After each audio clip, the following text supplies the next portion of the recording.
Welcome to Functionally Speaking, the podcast where two clinicians share one brain cell and way too many opinions. I'm Laura, your mineral-obsessed dietitian who gets fired up about gut health, metabolism, and fertility, with enough sass to keep it interesting and enough nuance to keep it real. And I'm Danielle, a physician assistant obsessed with gut health, hormones, and calling out bullshit. We're here for the nuance, the hot takes, the facts your certification skipped over, and the occasional spiral into chaos. If you're a health coach, practitioner, or clinician who's slightly functional, just like our mitochondria in our recording process, you're in the right place. We're not here to sugarcoat the science or pretend there's one right way to do this work. We're doing it our way, unfiltered, slightly feral, and always with love for the humans we serve. Let's get into it.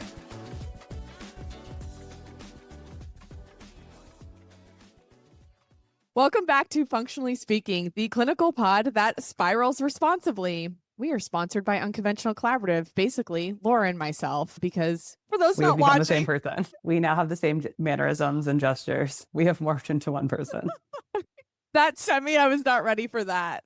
But I did not get through the intro today. For those of you who don't know, Unconventional Collaborative was founded by Laura and myself. It is a virtual interdisciplinary mastermind for coaches, practitioners, and trainers to collaborate and elevate their practice. If you are a small business owner, if you are in conventional medicine, if you are a coach, if you're a doula, if you're a chiropractor, we welcome all of you as long as you have an open growth mindset. That's, I would say, the biggest thing and the most consistent thing across our members. So we would love to have you, and you can join us at, I don't know, we'll put the link in the show notes, I guess. Unconventionalcollaborative.com. Yeah, learn more. All right, it's been a journey this morning. Oh, what are we talking about today? Oh Functional testing fatigue. Are we running too many labs? Dun dun dun. I was just gonna do that. We are one person. I just ran a bunch of labs on myself. Yeah, I think we are both pro labs. Yeah, for sure. But I think 100% it is let's just take, for instance, this woman who's commenting on my post today with zero credentials, and you go on her and there's a lot of people testing.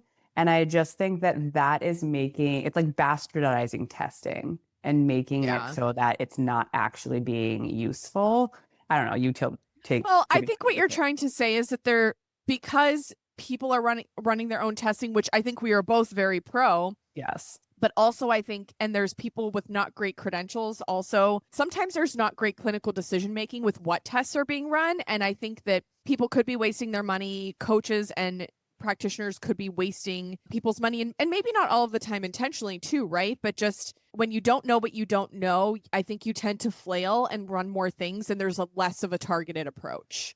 So I think what we want to talk about with this is what is an actual targeted approach with the average? And of course, this is going to largely depend on the person who is in front of us. But I mean, I can say, at least with the blood work that I run, I have a panel that when people come to me and they've never had a good blood work panel because they've only ever seen traditional medicine, and it's like a CBC, CMP, and TSH, and it's, fucking trash, and they've been told they don't need to test their fasting insulin or vitamin D.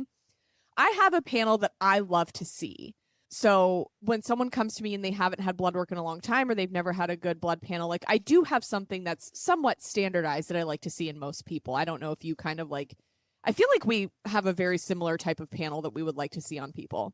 Yes. Well, it's just way harder to run in New York State. Shout out to New York State for making it impossible to check our bodily fluids. Caring so much about people's fucking why do you care so much about my bodily fluids? I don't understand. But yes, I would agree. I mean, it's funny. I always think of one of my best friends goes, I got so much blood work run this time. And I was like, oh, that's awesome. What'd you get? She sends me her lab work and it's just a CBC and CMP. And I was like, I get that probably does feel like a lot to a lot of people, because especially when when they don't know what they're looking at, right? Totally. But it's not comprehensive in the least.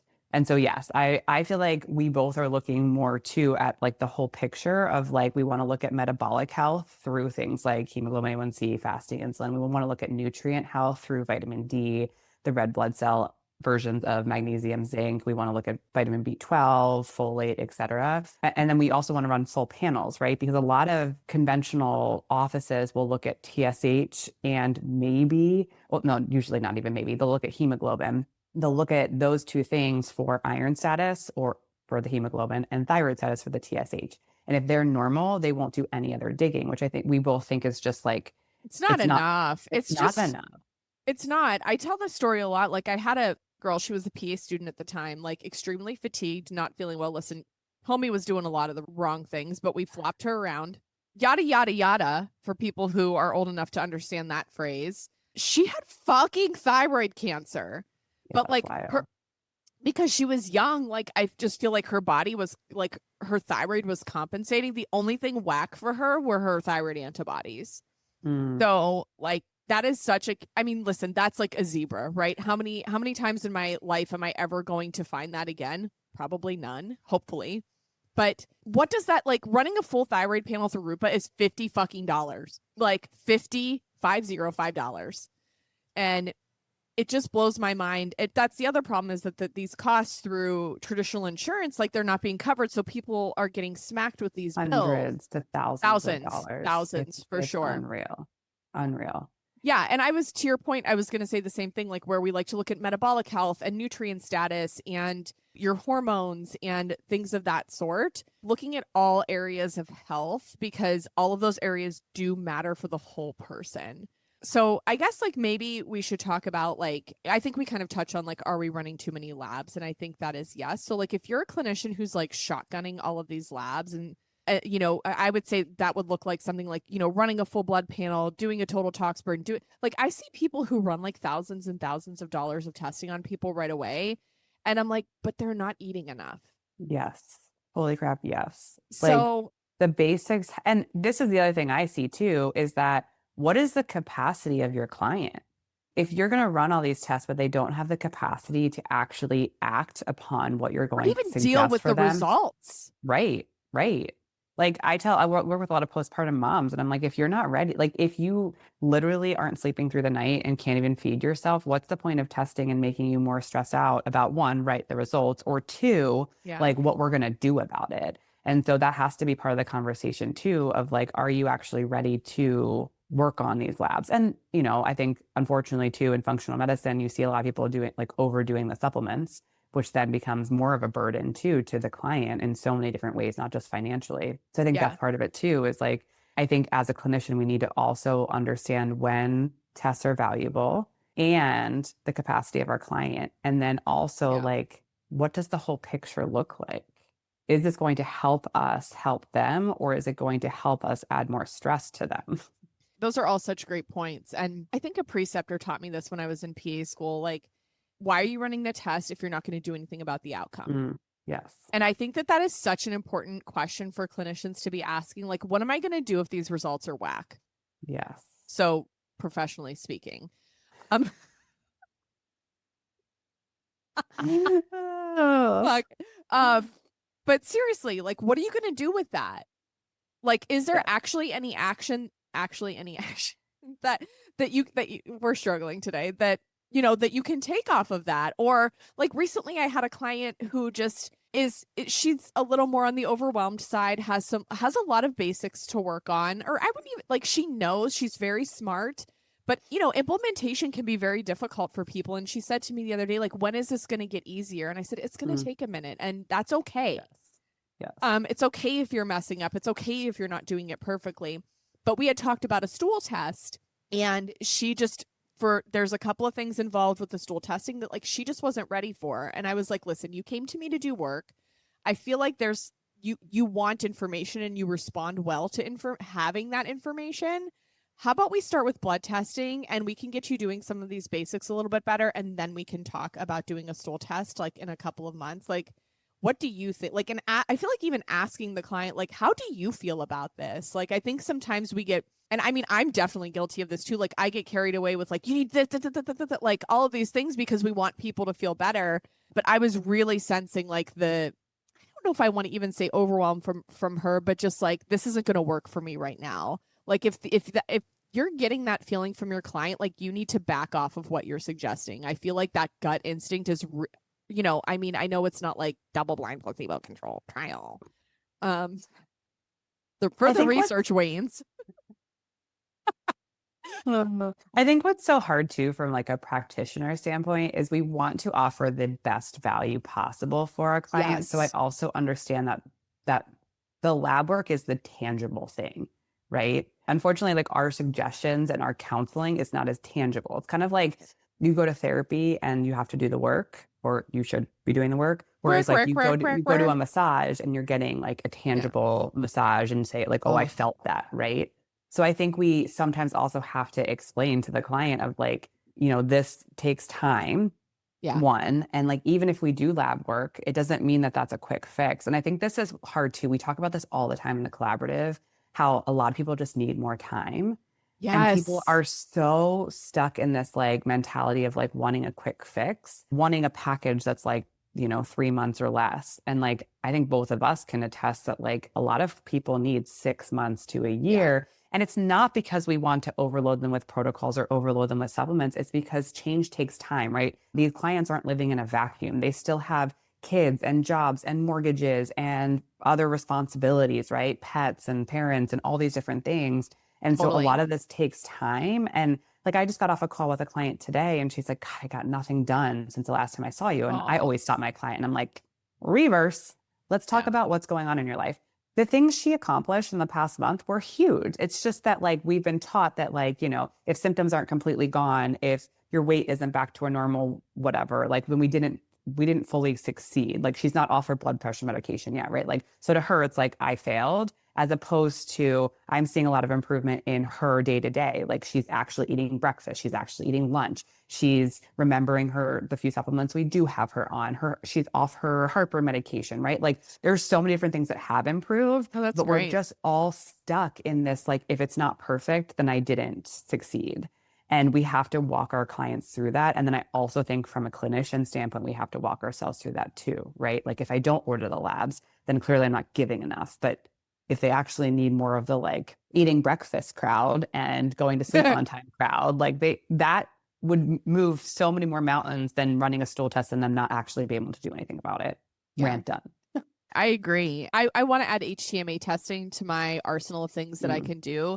I feel like there's so many tests out there, like the Cyrex panels and this and that. And I think we forget how much we can get from basic, like, and yeah, when I say basic blood work, I just mean like a regular blood draw instead of like a total tox burden and a Dutch test. And I use all of these tools sure.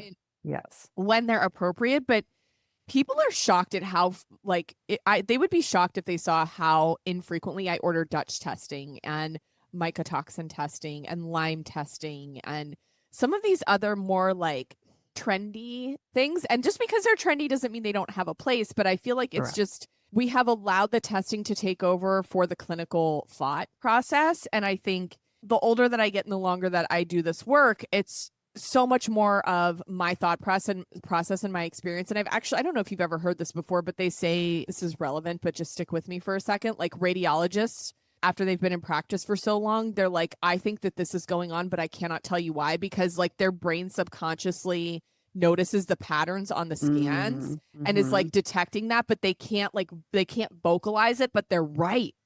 And I Yeah. feel like that also starts to happen like, when you and I look at, I've done so many GI maps at this point that I'm like, I almost know what they're going to say. And then like I see the pattern of what is happening. I'm like, oh, well, this makes sense. And it takes me like literally 30 seconds.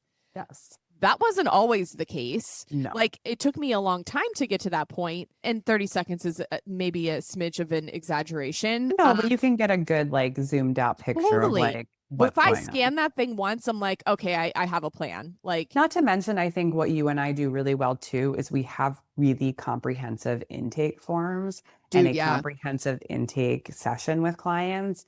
And so we're not just looking at that GI map and saying, oh, they have overgrowth and they have low stomach acid, whatever. We likely already know what's going on. And so a lot of times these blood works help to validate, like you're talking yeah. about these patterns, and also gives us more direction into, oh, wow, no, actually, this person was way more depleted than even I could have imagined. Or like, oh, wow, that overgrowth is worse than like, I agree. I think that the more you do it, the more you can utilize it. And also, I think then it becomes a part of the plan. It doesn't become the plan, Yes. which I think Yes. a lot of practitioners need. And listen, 100%. When first started this, it took me a lot longer time to actually review it. And it also became like, let's stick to this rigid plan. And that's just not, which we probably should do a whole nother podcast on We like should. designing protocols and what that even looks like for Yeah, or clients. even like designing, I think another good one would be like designing intake forms too for Oh people. yeah.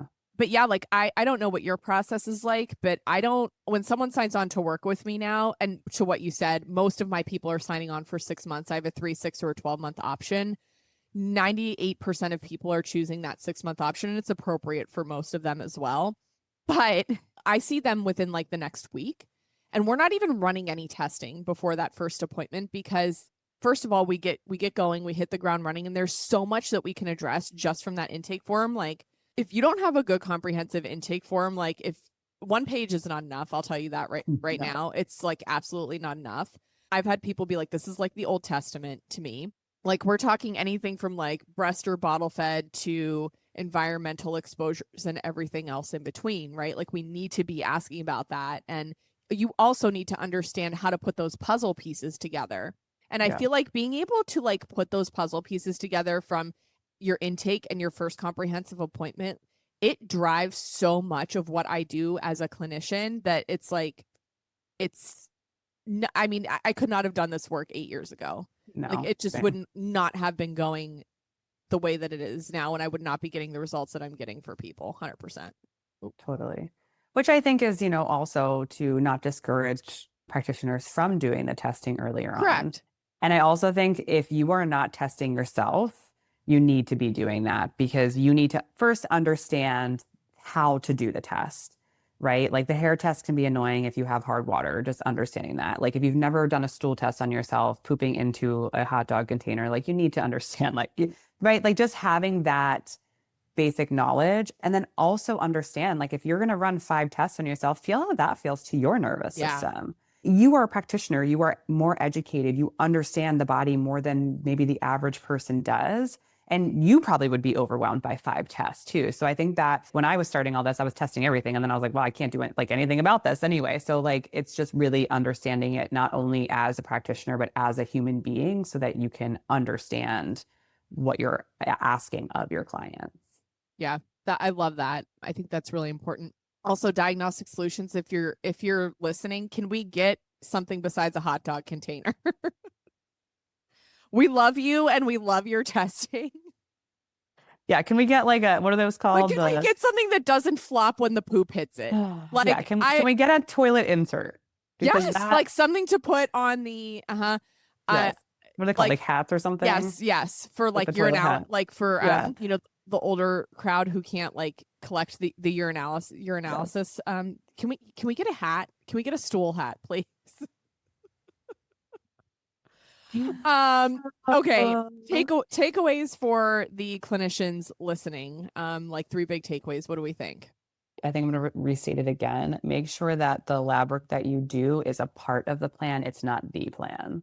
Make it comprehensive in the sense that you're looking at not just labs, but also symptoms and Yeah. also nervous system and capacity of your client. I would for anyone who's jumping to labs right away, I would challenge you to wait and have that first appointment without the labs and Ooh, really try to start like formulating that plan without it. Like, oh, it really looks like they're under eating, or it seems like they're really not getting enough fiber. Like I ask my people, and I'm sure you do too, like what does a typical breakfast, lunch, dinner, and snacks look like for you? So, just starting to look at like, okay, like what insight am I really can I gather just from that intake form and also from that first session, I think would be like my biggest thing. And then for a third takeaway, I would say play around with like blood draw labs on yourself. For me, I have a current panel right now and I just ran a bunch of stuff on myself. And I was like, I'm going to kind of play around with like the clinical picture that I get from these labs and like where that takes me with myself to see if I can create a more solid initial panel for my people that gives me a deeper clinical picture. So I think that that is really important and that kind of goes along with like doing the testing on yourself. Like whenever I want to start doing a new test, like the first thing I do is run one on myself. same. And I Um think to that point, to just kind of like piggyback on that, I think if you're newer to this, even if you're like not new to medicine and clinical work, but you're new to ordering a bunch of these tests, do want to get really good at it. yeah. Like just start and get like really comfortable with the GI map or get really comfortable with the HTMA. Like you can gain so much insight from one test or the blood work, right? You can gain so much insight from that one test and help someone so much just with a little bit of lab work. It doesn't have to be like every lab work in the book just to help them. So agree. Yeah. All right. Well, until next time, people, remember basics over biohacking. Bye. Bye.